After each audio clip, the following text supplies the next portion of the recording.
dhiyaatanii gaaffiiwwan miseensota mana maree bakka bu'oota uummataarraa dhiyaataniifif deebii kennaniiru. Gaaffiiwwan dhimmoota diinagdee fi nageenyaa kanneen bal'inaan miseensonni mana marichaa akka gaaffiitti kaasaa turanidha. Paartii siyaasaa mormituu ABN irraa mana maree bakka bu'oota uummataatti miseensa kan ta'an Dr. Dassaaleny Caannee jeequmsa amma biyyattiin keessa galtee jirtuuf muummeen ministeeraa aangoo isaanii akka gadhiisan akkasumas manni marichaallee diigamee bulchiinsa uummataaf dabarfame filannoon biraa akka gaggeeffamu gaafataniiru. Muummeen ministeeraa Abiy Ahimedis yommuu deebisan gaaffichi faayidaa miidiyaa hawaasummaaf yoo ta'e malee faayidaa hin qabu jechuun deebisaniiru. Waliigalteen nageenyaa humna adda bilisa baasaa uummata Tigraay waliin taasifame itti fufiinsa akka qabaatuuf mootummaan isaanii kan hojjetu ta'uu kan ibsan Abiy Ahmed marii waraana bilisummaa Oromoo waliin jalqabamee ture maalirra akka ga'e gaaffii ka'eef garuu deebii osoo hin kennin bira darbaniiru. Akkasumas walitti dhufeenyi Eertiraa fi Itoophiyaa yeroo ammaa sadarkaa maaliirra akka jiru gaaffii gaafatamaniifis yaada osoo hin kennin dhiisaniiru. Manni marichaa yaa'ii isaa har'aan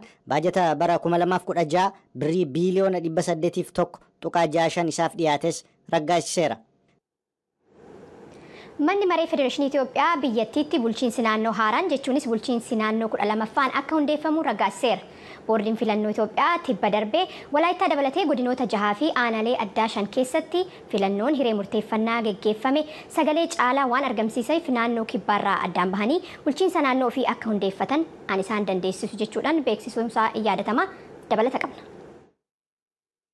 Manni maree Federeeshinii Itoophiyaa dhiyeenya godina Walaayittaa dabalatee godinoota 6 fi aanaaleen addaa 5 kan keessatti hirmaatanii riiferendamiin naannoo ta'uuf filannoo gaggeessan irratti naannoo 12ffaa akka ta'an roobii darbe yaa'ii isaa irratti raggaasise. Bulchiinsi mootummaa naannoo saboota, sablammootaa fi uummattoota kibbaa jedhamuun waggoota dheeraaf naannoo tokko ture kan amma haaraa hundeeffamuuf deemu dabalatee naannoo 3 ta'uuf jira. Bara 2018 erga Abiy Ahmed gara aangoo muummee ministeeraatti dhufanii kaase naannoleen haaraa uumaman naannoo amma haaraa hundeeffamuuf jiru dabalatee lakkoofsi bulchiinsa mootummaa naannolee Itoophiyaa keessaa kanaan dura 9 kan ture amma gara 12tti ol guddata. Heerri biyyattii bara 1995 ragga'e saboonni riiferendamii gaggeessatanii bulchiinsa mataa isaanii uummachuun ofiin akka of bulchan kan eeyyamu ta'uyyuu waggoottan 27f paartiin biyya bulchaa ture adda dimokiraatawaa warraaqsa uummattoota Itoophiyaa sabootaa fi sablammoota xixiqqaa jedhaman bakka tokkotti bulchaa ture. Gaaffiiwwan naannoo ta'uu fi mirga ofiin of bulchuu yommuu ka'aa turanittis humnaan to'atamaa turan. Keeniyaan hulaawwan daangaa biyya ollaashii Somaaliyaa wajjin qabdu sodaa shororkeessummaa Alshabaabiif cuftee turte deebistee banuuf waadaa galtus yeroo hin beekamneef akkuma cufametti itti fufaa jetteetti. Keeniyaan hulaawwan daangaa Somaaliyaa waliin qabdu kan kanaan dura sodaa shororkeessummaa Alshabaabiif cuftee turteettu banuuf karoorfachuu ibsitee ture. Deebi'ee akka cufaatti turu murteessuu ibsite. Ministeerri dhimma biyya keessaa Keeniyaa Kiture Kindiki hulaawwan daangaa karaa Maandeeraa, Laamuu fi Garrisaa kan Somaaliyaa waliin wal daangessan banamuuf akka tursiisan himan. Murtoon kunis kan fudhatame dhuma ji'a darberraa namoonni nagaanii fi poolisoonni Keeniyaa 8 taatee garaagaraan ajjeefamuu isaaniin ammas Alshabaab shakkamuu isaanis jedhaniiru. Kindikiin kana kan jedhan wayita buufata baqattootaa Daadaab kan baha Keeniyaa naannoo daangaa Somaaliyaatti dhihoo daawwatanittila. Bara 2011 ji'a onkoloolessaarraa kaasee haleellaa shororkeessummaa Alshabaab Keeniyaa keessatti fudhatuun hulaawwan daangaa Somaaliyaa fi Keeniyaa kan cufaman. Turtii waggoota 15 booda yeroo pirezidaant Uhuru Keeniyaattaan aangoorra turanitti gita isaanii pirezidaantii Somaaliyaa Hassan Sheikh Mohamud waliin marii taa'ameen ji'a adoolessaa waggaa darbee deebisanii banuudhaaf waliigalanii turani. Oduu biraatiin erga galmeen sadarkaa OO biyya lafaa qabamuu jalqabee yeroo duraatii wiixatni darbe kun jechuunis adoolessi 3 pilaaneetiin yookaan immoo lafti irra jiraannu tun OO guddaa guyyaatti argitee ta'uusaa saayintistoonni yuunivarsiitii Meen beeksisaniiru. Riikardiin kunis hangalmaa'ee biyya Kaanaadaa, Kiubeek fi kaaba biyyattiitti. Akkasumas Peeruu keessatti hoggaa ta'u guyyaa san as Yuunaayitid Isteetsi kutaa Oraaganii fi Filooriidaa keessatti OO naannoowwan kanaaf riikardii ta'e galmeeffameera. Chaayinaatti magaalli Beejing OO argiteen beekne seentigireedii 35 argiteetti walumaa gala OO biyya lafaa akkanatti dabalaa dhufeef sababni jijjiirama haala qilleensa ta'uu himamaati jira. Gara oduu dhumaatti hoggaa dabarruu bara darbee bara 2022 sadarkaa addunyaatti bakkawwan wal waraansi itti geggeeffamanitti sarbiinsi mirga daa'imman irra gahu guddaa turuusaa dhaabbanni mootummoota gamtoomanii beeksiseera. Mitikkuun dabalata qaba. Dhaabbanni mootummoota gamtoomanii gabaasa baaseen daa'imman waraanota bara 2022 keessa turan keessatti sarbamiinsa isa guddaa jedhamu irratti raawwatee jedhe. Dhaabbata mootummoota gamtoomaniitti jaarmiyaan dhimma daa'immanii roobii darbe kana ibsa baaseen wal waraansa Paalestaayinii fi Israa'el akkasumas kan Koongoo keessaa fi Soomaaliyaa keessattis sarbiinsi mirga daa'immanii guddaan raawwatameera jedhe. Itti dabaluunis Haayitii, Naayijeeriyaa, Itoophiyaa, Moozaambiik akkasumas kan Yuukireenii fi Raashiyaa warra galmee gurraachaa dhaabbata mootummoota gamtoomanii keessa jiranii jala gabaasichi. Dhaabbata mootummoota gamtoomaniitti itti aanaan jaarmiyaa dhimma daa'immanii Omar Abdii gola nagaa eegumsaa mootummoota gamtoomaniif gabaasa dhiyeessaniin daa'imman 27 ta'an sababa wal waraansaan sarbamiinsi mirga daa'immanii inni guddaa jedhamu irratti raawwachuu ibsanii kunis akka dhaabbata mootummoota gamtoomaniitti lakkoofsa guddaadha jedhan. Wal waraansa amma Sudaan keessatti deemaa jiruun daa'imman miiliyoona 1 qe'ee isaaniirraa akka buqqa'anii fi kanneen dhibbootaan lakkaa'aman akka du'anis himanii. Yaaddoo guddaa uumusaati qonnaan bultoonni an ibsanii hoogganaan waajjira qonnaa godina Shawaa Lixaa obbo Tafarraa Araarsaa sababa rakkoo nageenyaatiin daandileen cufamuun akkasumas roobni karaa hammeessuun rakkoo jiru ittuu hammeesseeraa jechuudhaan dubbatan. Komishinii mirga namoomaa Itoophiyaa karaa isaatiin mootummaan xiyyeeffannoo itti kennee rakkoo kanaaf fala barbaaduu qaba jedheera. Tsahaay Daamxoo Finfinneerraa dabalata qabdi. Qonnaan bulaa godina Shawaa Lixaa aanaa miidhaqanii ta'uu isaanii kan himan maqaan isaanii akka hin waamamne kan gaafatan namni tokko akka jedhanitti sababa xaa'oon dhiyaachaa hin jirreef sanyii facaafachuu dadhabne egereen keenya beelaa jechuun sodaa qaban himan.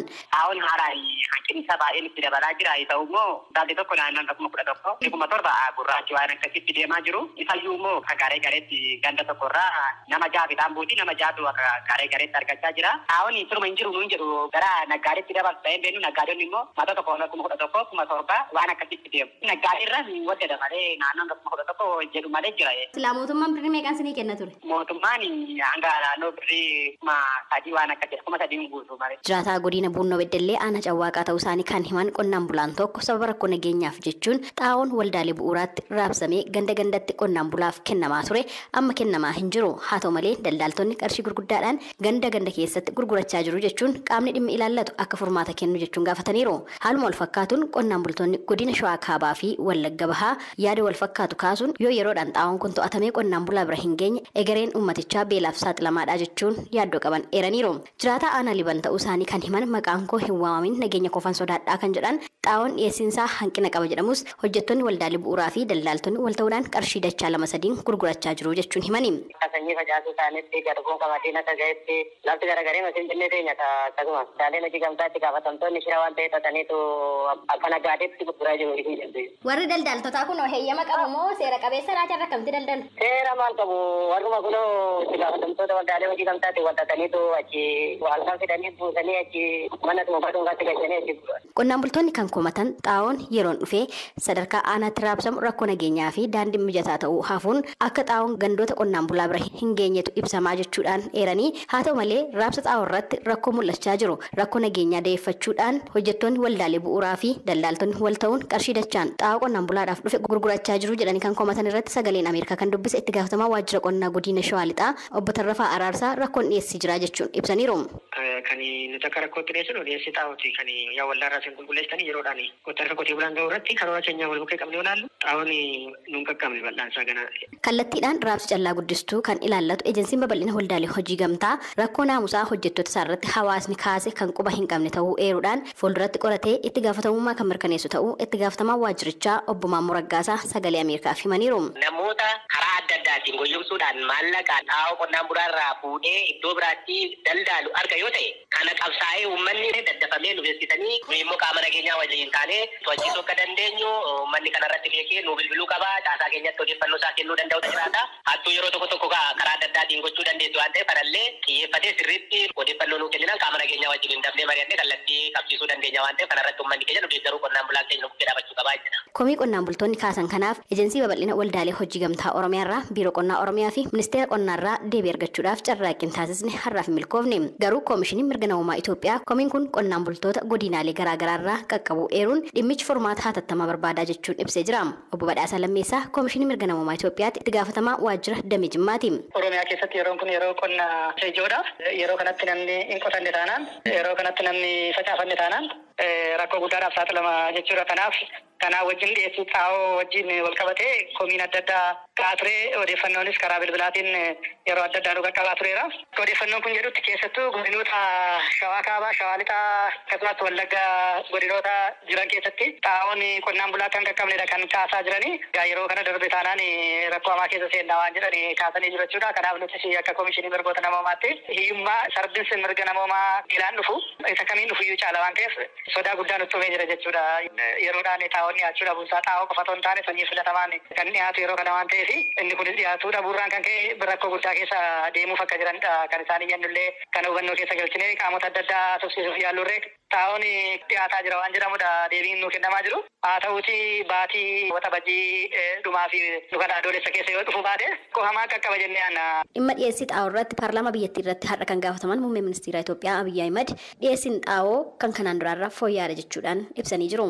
ማዳበሪያን በሚመለከት ያው ለውጡ የመጣ አመት 450 ሚሊዮን ዶላር ገደማ ነው ማዳበሪያ የኢትዮጵያ መንግስት ወጪ ያወጣው። dhimma xaa'oo ilaallatuun yeroo jijjiiramichi dhufee gara doolaara miliyoona 400 oliin mootummaan Itoophiyaa baasii baaseera. Bara darbee biliyoona 1 baasii baaseera. Fannoo nuti kennine baasii baasne waliin ilaaluun ni danda'ama.